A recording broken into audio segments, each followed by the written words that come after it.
All right, guys. There may be a slight mess up in the stream here, but overall, we are back. We're going to go ahead and quick talk about Kenyon Drake.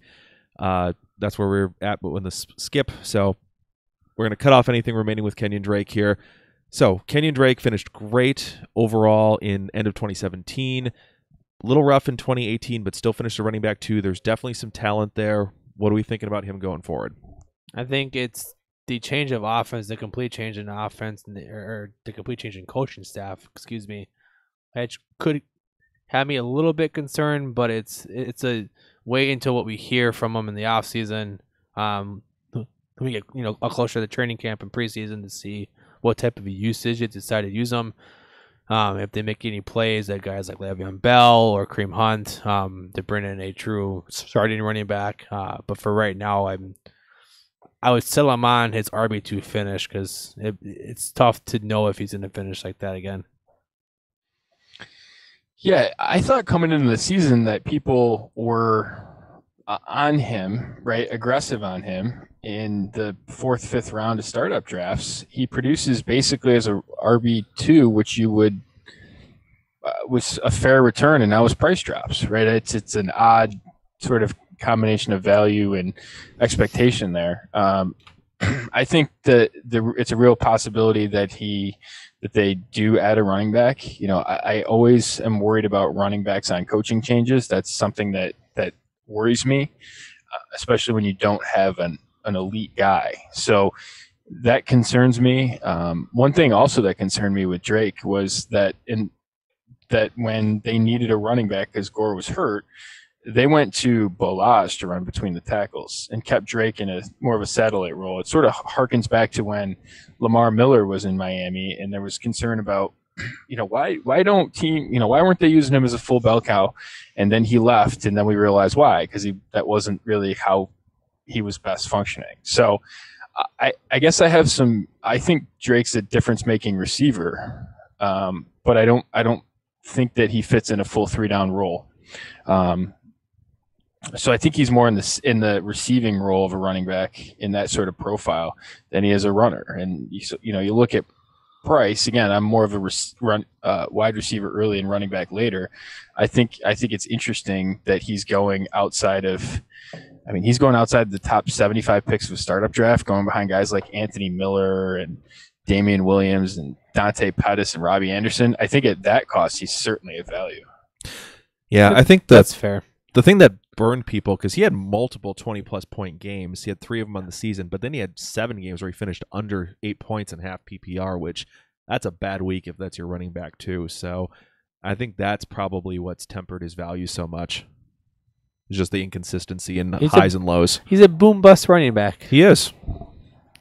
Deshaun Jackson would be proud. Yes, he would. All right, up next is Adrian Peterson. Still finished his running back 18, even though he was ancient. What is dead may never die. And the offensive line was just decimated by injuries in back-to-back seasons. Lost his quarterback late in the year.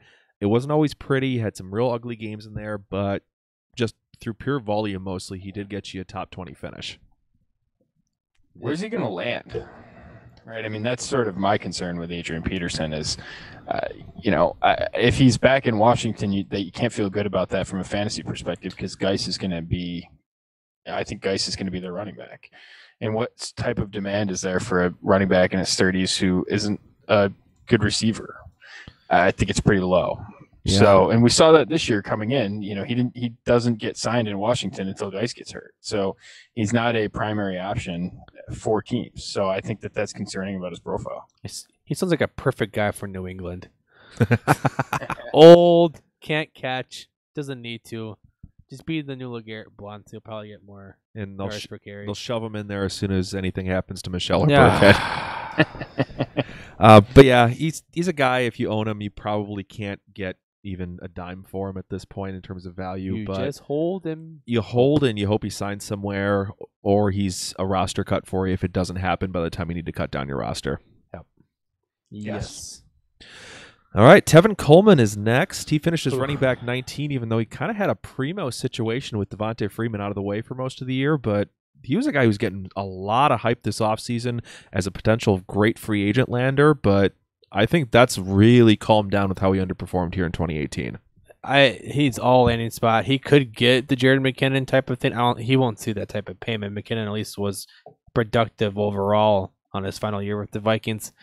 But it's gonna be interesting to see on what teams who can't get Bell or Hunt and will settle for Tevin Coleman, a guy who, when you look at his overall touches throughout his career, has gotten less efficient with them. So a guy who could end up being like a Lamar Miller or a Kenyon Drake, where he's better suited for that high leverage touch guy. Yeah, the high leverage touch guy. I mean, he had a lot of big plays with that high part Atlanta offense, and he probably won't land on an offense that's quite like that when they're all healthy and everything's up and running. Yeah, I have similar. I think he fits right in that, Lamar Miller, Kenyon Drake type of conversation. I think that's, we have seen essentially who he is, which is a running back that isn't great between the tackles, but plays pretty well in a satellite role.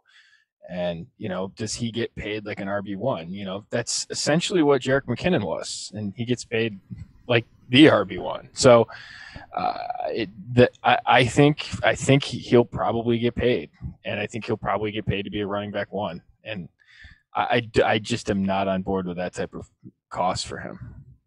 No, especially with what we've seen this year, where he had the shot to basically have the backfield for the majority of the season to himself, and he couldn't beat out. And he was struggling to hold off Ito Smith, which is the same clone of him, but I think smaller. All right. Up next is Jordan Howard, who was expected to have a much better finish than this, than running back 20 on the season. Couldn't even beat out his own teammate Tariq Cohen for production this year. Is he a guy who's even sticking around in Chicago? Because he doesn't seem to fit that offense and what they're trying to do. I don't know if he sticks in what the NFL as a whole wants to do, and that's, pass more up tempo. Now there are teams that, like, let's say he goes to Baltimore, and he gets into a situation where he can be the main running back. We got to see guys like, what Gus Edwards was able to do in that type of situation. But there's too many teams who run the ball like that, and he's just not built to be the new running back of the NFL. I don't think you can find a lot of value in that.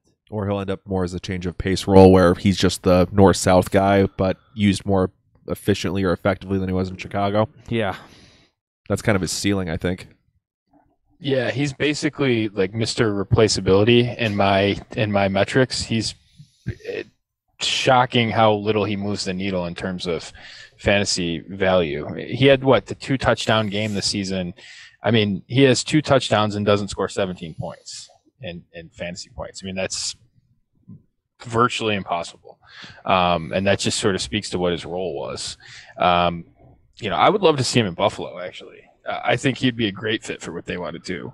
Running against empty boxes and that sort of thing. I think he'd be a great fit, but I think there's spots for him that are better than Chicago. I would be surprised. I bet they could get a pick equal to what they paid for him out of him and ship him off and do something else. One guy that I love deeper down the dial is Ryan Nall. He's on their practice. Nick loves you. Love Ryan Nall, right? Big guy that can catch, can move. Virtually no one talks about him, but I love Ryan Nall.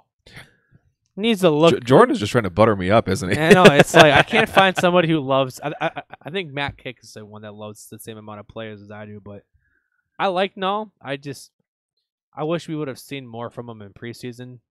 He's very inconsistent, but again, as you just said, big backs who can catch the football are a dime a dozen. Same reason I like Bo Scarborough too.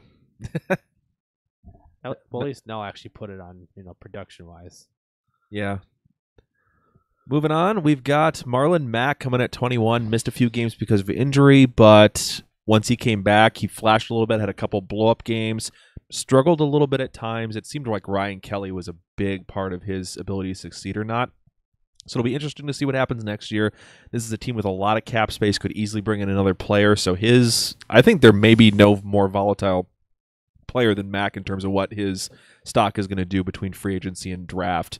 In terms of could it skyrocket if no one comes in versus crashing if they bring somebody in? You know how I feel about this. I've talked about this enough.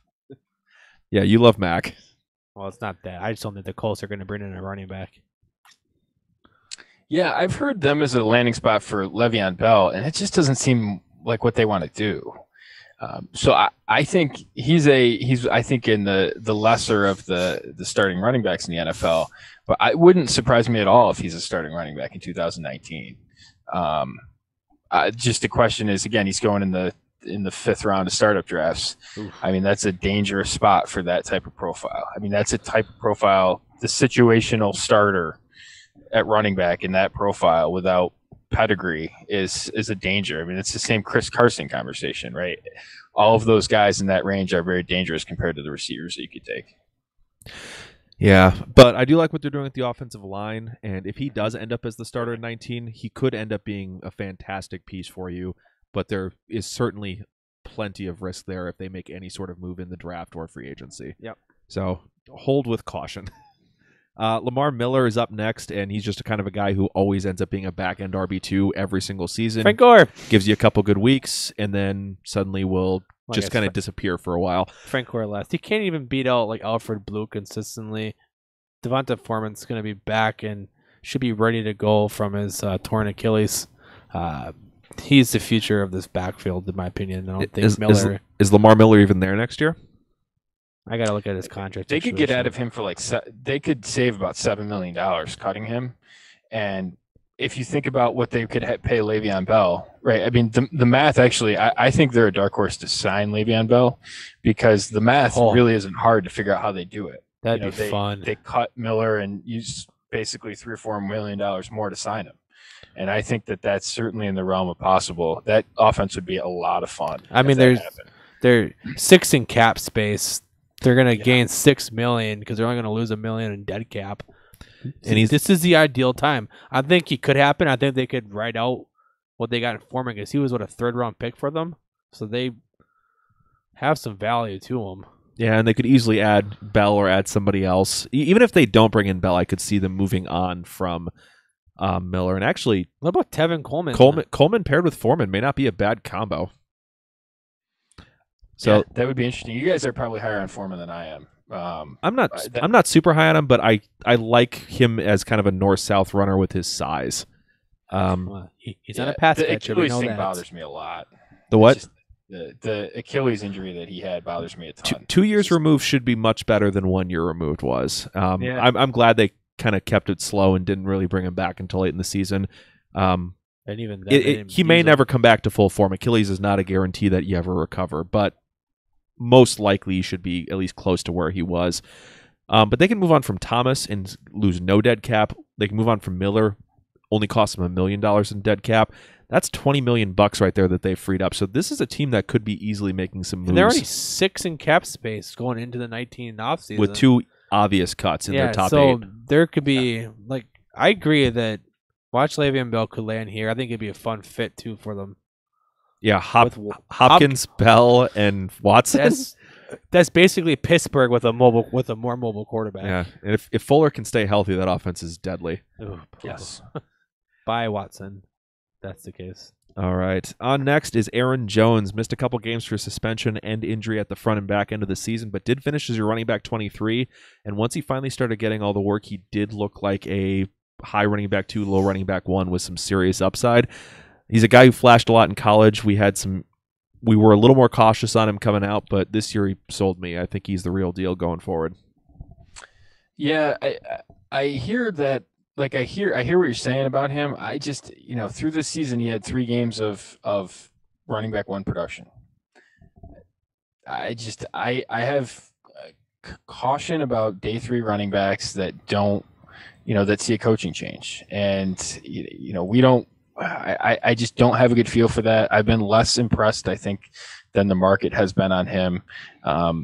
He has gotten in trouble. He's gotten hurt. I don't like to think people are injury prone, but the off the field stuff concerns me a little bit too. I mean, does he have the ability to be a top 12 running back? Yes, but I'm not willing to pay, a 4th or 5th round startup cost to see it. And it's not like running backs succeed with Aaron Rodgers consistently. I think it was 2 years with Lacey as a top running back. And then I'm not saying that Jones is Lacey. I'm just saying that I think the offenses are built. It's built for Rodgers to do what he needs to do, and while Jones can do that, we need to see what this new coaching change is going to bring to it. Because this is going to be the first coach that Rodgers has had that isn't Mike McCarthy. So we're going to see a lot of assumptions that we may be wrong on going into this. I don't next think it was just too. McCarthy made those decisions. I think it's more of the OC too, but because I think they got. I'm not as high on him because I was the highest coming into the season on him, and then when the suspension happened, I fell out pretty quickly. But I'm not sold that he's going to be the 20+ guy I think people want him to be. Yeah, I looked at the 2017 stats for them for Green Bay, and you saw basically between Montgomery, Jamal Williams, and Aaron Jones, they had like 6 games of top 6 production at running back on a weekly. So it's certainly as a weekly finish. They certainly have upside in that offense, and especially with Aaron Rodgers next to the running back. There's a lot of room for running backs to run. But again, the cost, you're paying a 4th-round starter pick for him, right? Sony Michel's going in that range, and I'm not a huge Sony Michel fan, but you're getting a lot more stable profile. Guys like A.J. Green, Corey Davis, Geis and Fournette are sort of a little bit higher, but that's the type of conversation that you're having in that range. I think it's clearly he points in every way as an avoid player in that conversation. Yeah, I agree with that price. So basically, you're going through if you have Aaron Jones, you're going to try to flip him for Geis. If I can, yeah. I would pay honestly, Jones plus for Geis. Yeah, I was having this conversation before we got on. I was saying I did a strategy session, and I said I think Kerryon Johnson's going ahead of Aaron Jones in ADP. It just doesn't seem like that's where the market actually is. I think that in certain ways you could get Kerryon Johnson for Aaron Jones in a trade that actually you're getting Kerryon Johnson for cheaper than Aaron Jones if you do it right. So that would sort of be the type of trade that I would try and make with a guy like Aaron Jones or package him and a lesser receiver for a guy like Cooper or Cooks. I would move off of that profile. It just gives me a lot of pause. Okay. I agree. All right, we got 3 guys left. These are going to be a little bit smaller names, but these were the last ones who finished over 9 points. We got Austin Eckler. A lot of his production came on some big plays early in the season when Melvin Gordon was healthy, and then he had a lot of work when Melvin Gordon was out for a few games. What do we think of Austin Eckler going forward? Is he kind of in that probably low running back 3 range just because he has a lot of change of pace value and some potential handcuff value if anything does happen to Gordon? I like him as a handcuff, and that's about it. A lot of game flow dictated what he could do, and even when he got the chance, he wasn't massively productive with those chances, at least consistently. Yeah, he was a superstar metric prospect coming out of college. I liked him a lot, sort of as the hedge to Gordon, and that fits in my strategy of how I build teams. So I was interested in him. I think as the season went on, it showed his limitations, right? I don't think he's the 3-down replacement for Gordon, although they did use him a little bit in that way at the end of the season. It was more Justin Jackson that fit in when Gordon was out. I don't think that if Gordon went down that Eckler would be the clear 1A running back. So does he have value in a PPR sense? Yes. And I sort of like that portion of his profile, but I don't think he profiles as a full-on backup to Gordon. Yeah, I agree. Especially, I think that London game was what really kind of killed that dream for any Eckler owners. When you got the late inactive for Gordon, and then everyone threw Eckler in, and he just didn't do much with it. It's a top DFS play that week. I remember that. Yeah. All right. Up next, second to last guy, we got Matt Breida. Came in, took over for Jerick McKinnon when he went down with the ACL injury. It looks like it is going to be McKinnon and Breida doing the Freeman-Coleman setup here in San Francisco next year. How excited are we for him, for a guy who's kind of gone from an unknown name to an interesting commodity going forward? I think when people look at Jerick McKinnon, what they actually think they're going to get is Matt Breida, right? So it's certainly for a quote unquote smaller guy, he only saw 27 catches. I think that would surprise people. I think people would think that he's more of a 50, 60 catch type of player, but played through injuries the entire season. He's a tough dude. The how they fit him and McKinnon together is going to be interesting. I think it could be. I think the Coleman Freeman comparisons appropriate. I think that we'll see a lot of that. I don't think Breida's going anywhere in terms of just straight Coleman taking or McKinnon taking his job, but that's driving his price down. I mean, you're looking. He's about the 100th running. He's about the 100th player in terms of ADP. He's about he's 94.5 is his ADP. And that seems like a great value in that range, considering some of the receivers that are going in that range. I mean, that's certainly a player that I'd be targeting in that area. So that's what, late round 8? Yes, right around there. So that's pretty decent value. He's a guy I've really liked him since I saw him on tape in his rookie season, and he flashed. I was calling for him in going to the 2018 season as at least would have a role, and then when McKinnon went down, I bumped him up way up in my rankings. So I'm a big fan of Breida, and I think if anyone is writing him off as McKinnon's going to come in and take all of his work, I think they're going to be surprised next year. I think it's good to know that he's been great in those, in that limited touch role. I think McKinnon's going to at least get the chance to be the Freeman role, and then you'll see Breida as more of the Tevin Coleman high leverage touch role. Well, I think the one big difference, though, is Coleman, I think, is the better pass catcher than Freeman, whereas McKinnon, I think, is the better pass catcher than Breida. So the analogy is not perfect. But, no, I mean, they're still two different players, but they paid McKinnon. They're not just going to stop using McKinnon. No, and unless he gets hurt again, they're not. He is going to get plenty of work this season. They have an out after this year, I believe, so they're at least going to try this year to see if they can make it work how they were planning. But Breida is going to be heavily involved, I think.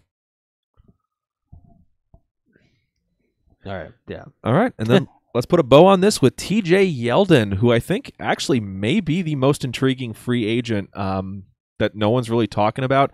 Did pretty well in Jacksonville this year and a terrible offense whenever Fournette was hurt, except for the end of the season where they were randomly shutting him down and bringing some random no-name undrafted free agent up to play. But overall, I liked what we saw out of him this season. We saw some good stuff out of him in 2017 as well, and I'm very intrigued to see where he lands in free agency because he's kind of an interesting name. I'm trying to buy him for as low as I can. Like in all leagues, I'm just throwing offers out there and see if I can get him as a cheap mid to late second where you're truly doing a dart throw in rookie drafts and hoping that maybe Yeldon lands into it. And he may not get the true RB1 start, but he could land into a committee where anything can happen for at least a one season usage. Yeah, I think of all the players sort of in this range. I mean, you look, Eckler's going around with him in terms of right around pick 100 and a startup. It feels like that he could cut that in half in a couple months in terms of his ADP. I think he has a lot of upside if he lands, because I think he's capable of being a lead running back in the NFL. So I think he's certainly capable of being in the conversation with guys like Carson and Marlon Mack. I mean, if he landed in Houston, you don't think he'd be a top 4-round startup pick. I mean, that's sort of the type of upside I think that he has. So certainly at this cost, I mean, I am interested in trying to buy low on him right now, if a later, like you said, a later second or a couple thirds or a different, a receiver that I'm not really that high on that I think I could transition to straight up for him. Maybe a guy like Robert Foster, something like that. Those types of trades make a lot of sense because I think the upside's really high. Yep. Yeah. And if it doesn't work out in free agency and he lands in a situation that you're just like, well, this is not going to work out for me, he's an easy cut for you. So it's a situation where if you can get a cheap investment on him, he's a player I love to have on my rosters right around this time of year where he's not nearly as highly coveted as some of the other free agents, but the upside is still there. Yeah, and plus, what's the worst that happens? He goes someplace as the backup, and you're basically using him the same way you did this year if there's an injury. And one of the things that I've really found in my book is that there's a lot of viability in that, right? Of having these guys that are the terms handcuffs. I don't think that I usually use the word backup because handcuff typically implies that you own the lead guy, and I don't think that that's how you should go about it. I think you should load your rosters with guys like TJ Yeldon and Latavius Murray and these types of players that are an injury away. And when you do that, it gives you a ton of viability in season. And I just think that's a huge way to capitalize on it. Oh, if the league is deep enough, I completely agree. I generally try to own at least 3 or 4 of those guys on any roster that's at least 25 players or deeper. Yep. Because one of them hits, and it's such a difference maker for your roster down the stretch. And especially like if you look at it, the odds of RotoViz did a great stat a couple of years ago, a great study on this. But basically, essentially, what it says is that each top 24 running back coming into the season has basically a 3% shot each week of missing 4+ games. And so if you think about that stat for a minute, if you load up, like you said, if it's 25, 30-man rosters, like I'm in those leagues, I'm rostering half my rosters are running back. And I'm taking shots on guys like Yeldon and Murray and Rod Smith and James Conner before the breakout, obviously. Like all of those guys, there's a ton of viability in them because if you stack 6, 7, 8 of them together, the odds are you're going to have 2 or 3 that hit for a length of time, 4+ game opportunity. That's a big time, massive difference maker at the running back position. Yep, absolutely agree. And I even in redraft where I have somewhat deeper benches, I play that strategy real hard. Oh yeah, it's something that I tend to not even go for the handcuff. I'm going for just who has the most upside if a player's out, and I try to just get as many of those guys in my roster as I can. Yes, for sure. All right. Well, that'll do it for an episode here. Thank you so much for joining Beerfield Fantasy Football. If the transition ends up being rough between the segments, we apologize. Jordan, thank you so much for staying on for us when we lost power to the recording computer. That's the first time that's ever happened, so thanks for holding tight with us. Thanks for having me on, guys. I really appreciate it. All right, that is Jordan McNamara. You can find him at McNamara Dynasty on Twitter. You can find him at analyticsofdynasty.com for his website. /shop at the end if you want to go check out his analytics books, which he referenced multiple times in the episode. Gave us multiple nice stats with that. I appreciate that very much. And he's also a part of uthdynasty.com. You can check out their content there as well. We're Beerfield Fantasy Football. Find us at BeerfieldFF on Twitter, Instagram, and Untapped. Beerfield Fantasy Football for YouTube. Christopher Hopper is at HopBFF. Yell at him for not joining us in this episode. He's supposed to be here. with 2 P's. With 2 P's. Dan Thury is to my right. At Thury BFF with 2 F's. And I am at Nick Sparts. Thank you so much for tuning in. We'll be back next week with part 2 of the running backs, where we look at some of the really deep prospects and what some of their outlooks are for 2019. We'll have another guest on for you then as well. We'll catch you guys next time on Beerfield Fantasy Football. Peace. And crap, I lost the outro.